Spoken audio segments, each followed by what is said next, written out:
Welcome back to Sherry Park Lee Stadium.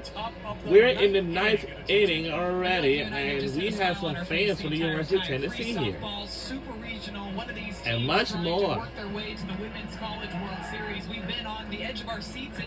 We're about to begin the ninth inning. Come on, guys, we need to break the tie.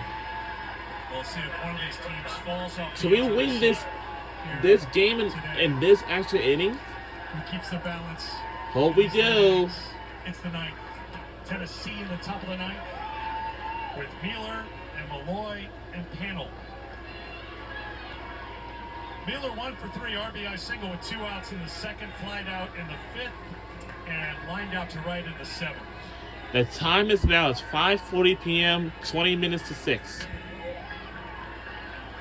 That's 20 minutes. What a pitching showdown between Beaver and Pickens. Pickens, after hitting the batter last inning, just found a different level the rest of that inning, it seems.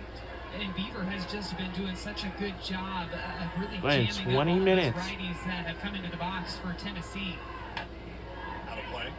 And she's dotting both sides of the plate. She'll go away with the curveball, and then it's the rise ball, and the location of it too. That's so important for Beaver to be able to establish that part of the plate, but not just inside, and making sure it's up in the zone too.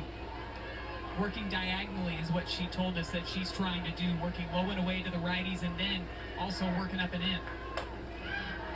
Popped up. This looks to be playable. It's Esmond, the first baseman. Heads up play to come in and call off Giles. One away. And the confidence that she has to throw that rise ball again to Maura Mueller after what she did on that pitch yesterday, but just knowing that she can be better with her locations, and the difference in the home run and the pop up to first base right there is just getting it a little bit further inside, a little bit further up. The game of inches, just been a game of inches between these two teams during the Super Regional. That's been your theme, and it's certainly been the case. This one skips up for ball one to Kiki Malloy. Malloy 2 for 4. 3 of us. Singled in the fifth and again in the seventh.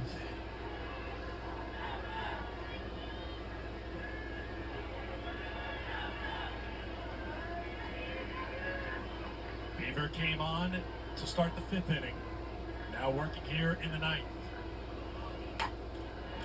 Right side, Hevelin knocks it down, tries to find the handle, not in time. Malloy's aboard with her third straight hit. Great effort by Callie Hevelin at second base, but just could not get up in time, and with Malloy's speed, it had to be perfect. This will all come down to this.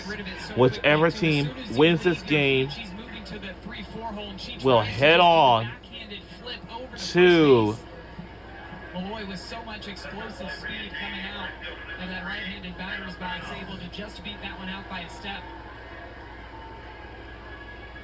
Here's Panel. There goes Malloy, and she has made it to second safely to the stolen base. We wondered in the fifth inning and again in the seventh inning, would she get the we have some fans here at the University of Tennessee and University of Alabama. To see if she left the base early. One hop throw to Cahalan from Marley Giles back behind the plate.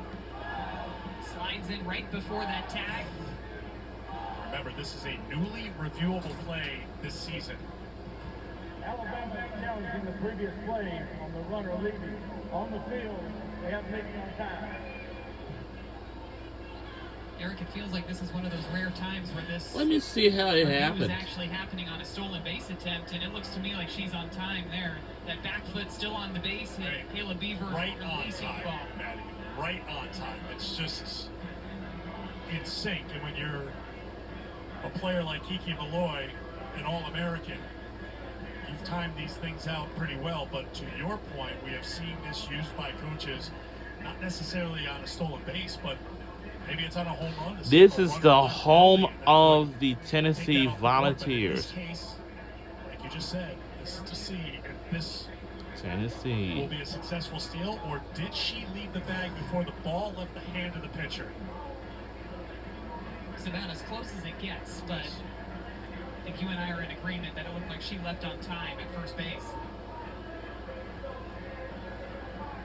I don't know if Kiki can bear to hear this. doesn't even want to look. We don't want to hear Locked in this. now. After review, the ruling on the field is upheld. To left on time.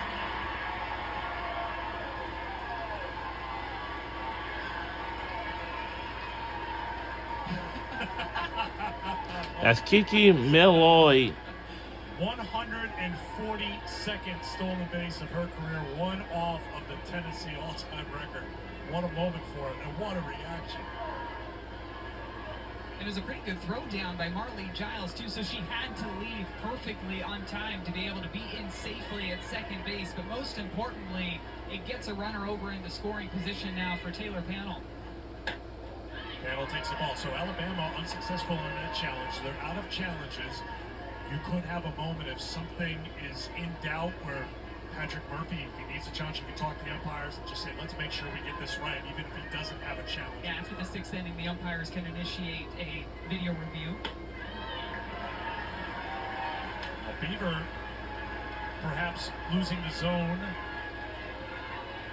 3-0 with Malloy yelling behind her at second base, imploring Pannell at the plate.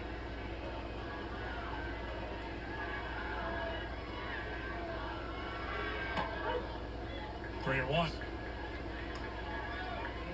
Pannell reached on a bunt single in the first, flied out in the third, reached on a fielder's choice, was stranded at third in the fifth, and reached again on a fielder's choice in the seventh. 3-1. Grounded back to Beaver on the first for the out. Moving over to third is Malloy. 2 down. Good job by Beaver, though, to battle back in that count, throwing pitches. Can we win this Adjusting game, to that please? speed when going up against a Tennessee offense is just bringing those pitches just a little bit further into that strike zone. Because when you over-adjust, that's when you miss over the heart of the plate. A couple of good back-to-back pitches there to get out number two. Here's Gibson, 1 for 4 today.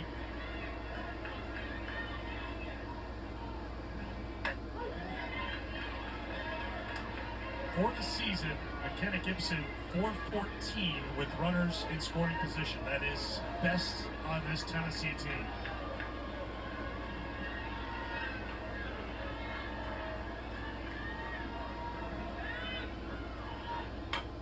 Gibson lifts a fly ball to deep right field. Moving back is Pruitt, and she's done it at the track to retire the side.